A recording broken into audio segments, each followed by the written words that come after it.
Brave New World, Chapter 14.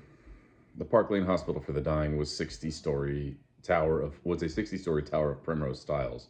As the Savage stepped out of the taxicopter, a conveyor of galing colored aerial hearses rose whirling from the roof and darted away across the park, westward bound for the slow crematorium. At the lift gates, the presiding porter gave him the information he required, and he dropped down to Ward 81, a galloping senility ward, the porter explained, on the 17th floor.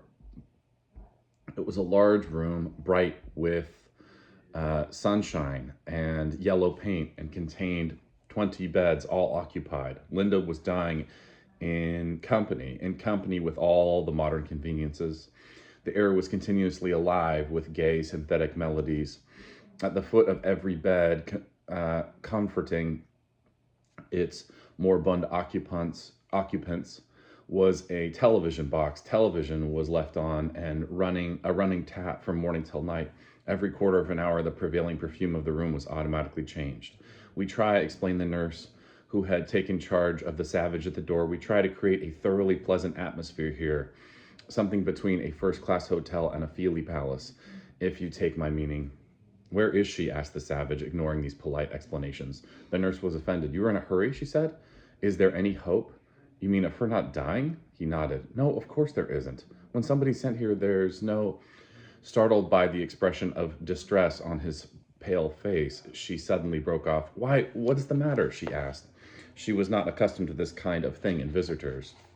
Not that there were many visitors anyhow, and any reason why should there be many visitors? You're not feeling ill, are you? He shook his head.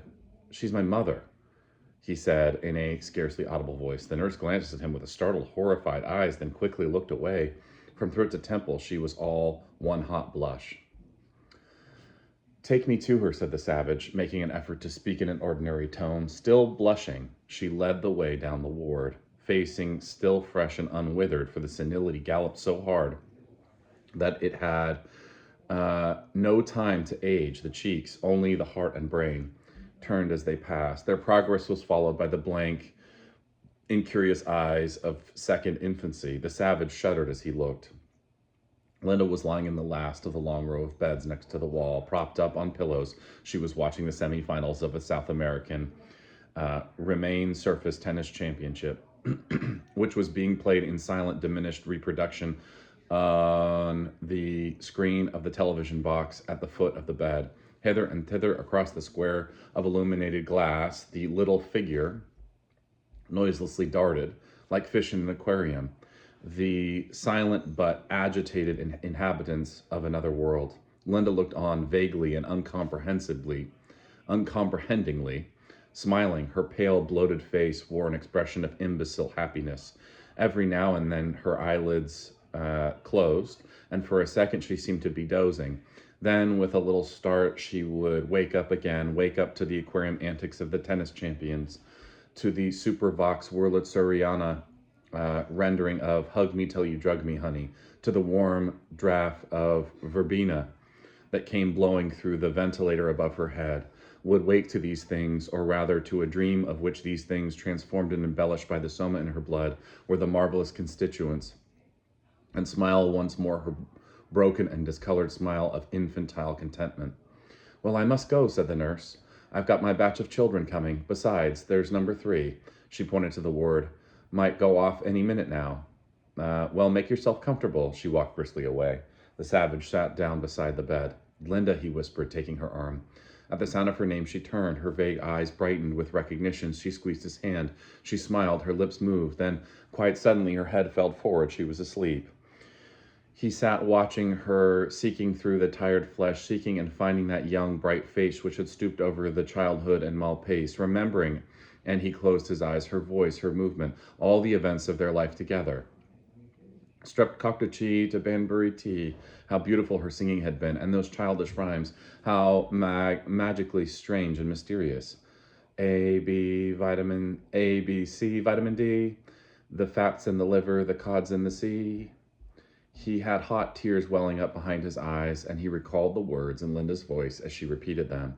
And then the reading lesson, the tot is in the pot, the cat is on the mat, the elementary instructions from beta workers in the embryo store, and long evenings by the fire or in the summertime on the roof of the little house where she told him those stories about the other place outside the reservation, that beautiful, beautiful other place whose memory as of heaven, a paradise of goodness and loneliness, he still kept whole and intact, undefiled by contact with the reality of this real London, these actual civilized men and women.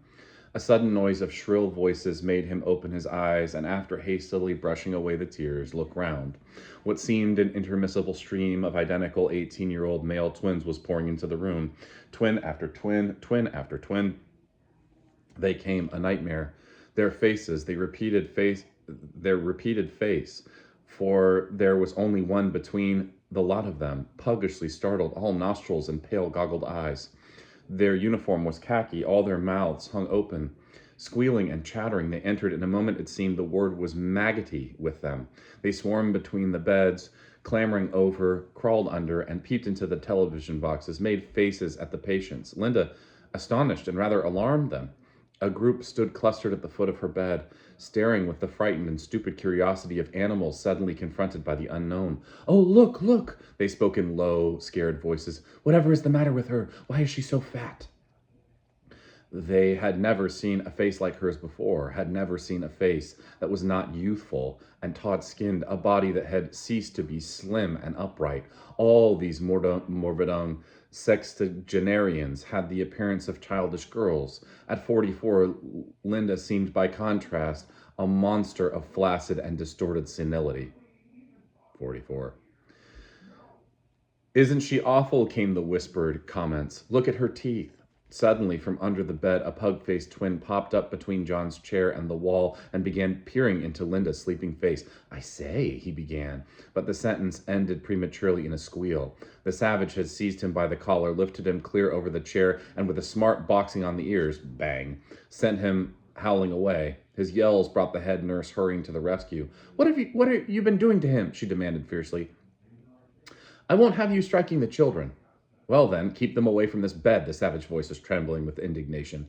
"What are these filthy little brats doing here anyway? It's disgraceful." "Disgraceful? But what do you mean?"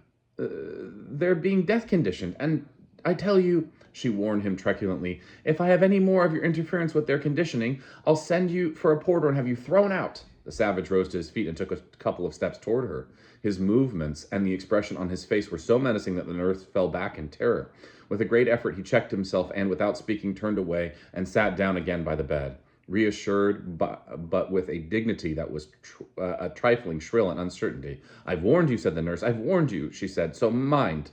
Still, she led the two inquisitive twins away and made them join in the game of Hunt the Zipper, which had been organized by one of her colleagues at the other end of the room. "Run along, have your cup of caffeine solution, dear," she said to the other nurse. The exercise of authority restored her confidence, made her feel better. "Now, children," she called. Linda had stirred uneasily, had opened her eyes for a moment, looked vaguely around, and then once more dropped off to sleep. Sitting beside her, the savage tried hard to recapture his mood for a few minutes before. "A, B, C, vitamin D," he repeated to himself, as though the words were a spell that could restore the dead past to him, the dead past to life. But the spell was ineffective. Obstinately, the beautiful memories refused to rise. There was only a hateful resurrection of jealousies and ugliness and miseries. Popeye with the blood trickling down his cut shoulder, Linda hideously asleep, and the flies buzzing around the spilt mescal on the floor beside the bed, and the boy calling those names as she passed. Oh, no, no. He shut his eyes. He shook his head in strenuous denial of these memories. A, B, C, vitamin D. He tried to think of those times when he had sat on her knee and put her arms about him and sang over and over, rocking him to sleep. A, B, C, vitamin D, vitamin D, vitamin D. The super vox Wurlitzerana had risen to a sobbing crescendo, and suddenly the verbena gave place, and in the scent circulating system, to an intense patchouli. Linda stirred, woke up, stared for a few seconds bewildered at the semi-finalist, then lifted her head and sniffed once or twice at the newly perfumed air and suddenly smiled, a smile of childish ecstasy. "Popeye," she murmured, and closed her eyes. "Oh, I do, so I like it. I do," she sighed, and let herself sink back into the pillow. "I do so like it. I do." "But Linda," the savage spoke imploringly, "don't you know me?" He had tried so hard, had done his very best. Why wouldn't she uh, why wouldn't she allow him to forget? He squeezed her limp hand almost with violence, as though he would force her to come back from the dream of ignoble pleasures, from these base and hateful memories, back into the present, back into reality, the appalling present, the awful reality, but sublime, but significant, but desperately important, precisely because the eminence of what of that which had made them so fearful. "Don't you know me, Linda?" He felt the faint answering pressure of her hand, the tears sliding into his eyes. He bent over and kissed her. Her lips moved. "Popeye," she whispered again, and it was as though he had a pailful of order thrown in his face. Anger suddenly boiled into him. Balked for the second time, the passion his grief had found another outlet was transformed into a passion of agonizing rage. "But I'm John!" he shouted. "I'm John!" And in his furious misery, he actually caught her by the shoulder and shook her. Linda's eyes fluttered open. She saw him, knew him. John! But situated the real face, the real and violent hands in an imaginary world among the inward and private equivalents of patchouli and the super Wurlitzer, among the transfigured memories and the strangely transposed sensations that constituted the universe of her dream. She knew him for John, her son, but fancied him an intruder into the into that paradisal Malpace, where she had been spending her summer holiday with Popeye. He was angry because she liked Popeye. He was shaking her because Popeye was there in the bed, as though there was something wrong, as though all civilized people didn't do the same. "Everyone belongs to every..." Her voice suddenly died in an almost inaudible, breathless cloaking. Her mouth fell open. She made a desperate effort to fill her lungs with air, but it was as though she had forgotten how to breathe. She tried to cry out, but no sound came. Only the terror of her staring eyes revealed what she was suffering. Her hands went to her throat, then clawed at the air she could no longer breathe, the air that for her had ceased to exist. The savage was on his feet, bent over her. "What is it, Linda? What is it?" His voice was imploring. It was as though he were begging to be reassured. The look she gave him was charged with an unspeakable terror, and it seemed to him reproach. She tried to raise herself in bed, but fell back onto the pillow. Her face was horribly distorted. Her lips blew. The savage turned and ran up to the word. "Quick, quick," he shouted, "quick." Standing in the center of a ring of zipper hunting twins, the head nurse looked round. The first moment's astonishment gave place almost instantly to disapproval. "Don't shout, think of the little ones," she said, frowning. "You might decondition." "But what are you doing?" He had broken through the ring. "Be careful," a child was yelling. "Quick, quick!" He caught her by the sleeve, dragging her after him. "Quick, something's happened. I've killed her." By the same time they were back at the end of the ward, Linda was dead. Oh, by the time they were back at the end of the ward, Linda was dead. The savage stood for a moment in frozen silence, then fell on his knees beside the bed and, covering his face with his hands, sobbed uncontrollably. The nurse stood irresolute, looking now at the kneeling figure by the bed, the scandalous exhibition, and now, poor children, at the twins who had stopped their hunting of the zipper and were staring from the other end of the ward, staring with their eyes and nostrils at the shocking scene that had been enacted round bed 20. Should she speak to him? Try to bring him back to a sense of decency, remind him of where he was, of what fatal mischief he might do to these poor innocents, undoing all their wholesome dead conditioning with this disgusting outcry, as though death were something terrible, as though any one mattered as much as all that. It might have given them the most disastrous ideas about the subject, might upset them into reacting in the entirely wrong and the utterly antisocial way. See, she stepped forward. She touched him on the shoulder. "Can't you behave?" she said in a low, angry voice. But looking around, she saw that half of the dozen twins were already on their feet, advancing down the ward. The circle was disintegrating. In another moment, no, the risk was too great. The whole group must be put back 6 or 7 months in its conditioning. She hurried back toward her menacing charges. Now, who wants a chocolate eclair? She asked in a loud, cheerful tone. Me, yelled the entire Bakunovsky group in chorus. Bed 20 was completely forgotten. Oh, God, God, God, God, the savage kept repeating to himself. In the chaos of the grief and remorse that filled his mind, it was the one articulate word. God, he whispered it out loud. God. Whatever is he saying? Said a voice very near, distant and shrill through the warbling of the Super Wurlitzer.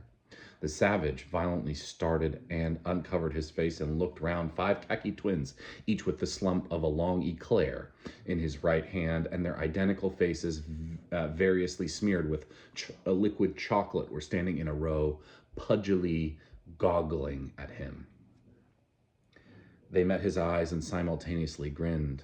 One of them pointed with his eclair butt. Is she dead? He asked. The savage stared at them for a moment in silence. Then in silence he rose to his feet.